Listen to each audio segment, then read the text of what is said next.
आपण पाहत आहात इंडिया न्यूज R7। लोहारा येथे जुगार अड्ड्यावर एलसीबीची धडक कारवाई, 17 जण ताब्यात, लाखोंचा मुद्देमाल जप्त।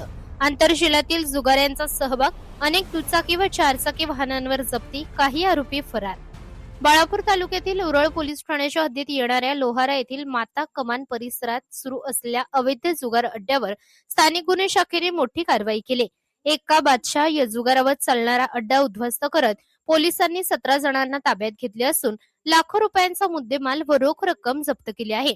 ही कारवाई शनिवार 21 मार्च रोजी सायंकाळच्या सुमारास करण्यात आली। गेल्या 2 ते 3 महिन्यांपासून लोहारा येथील आसरा माता कमानाजवळील एका शेतात मोठ्या प्रमाणात जुगार सुरू असल्याची माहिती पोलिसांना मिळाली होती।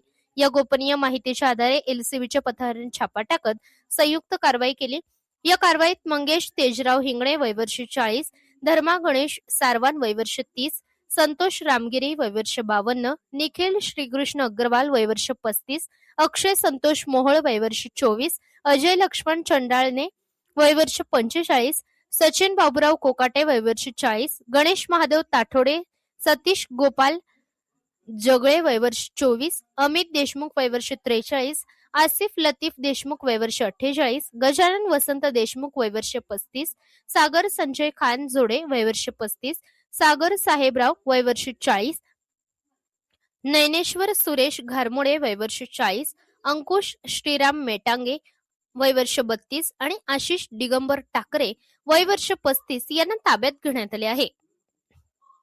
छाप्यादरम्यान अनेक दुचाकी व चारचाकी वाहनेही जप्त करण्यात आली असून काही जण घटनास्थळावरून फरार होण्यात यशस्वी झाले आहेत। या जुगार अड्ड्यावर आंतरजिल्ह्यातील जुगारी मोठ्या प्रमाणात सहभागी होत असल्याची माहिती समोर आली आहे। या प्रकरणाचा पुढील तपास उरळ पोलीस करीत असून फरार आरोपींचा शोध सुरू आहे। इंडिया न्यूज R7 साठी काझी मेहंदी हसन, लोहारा।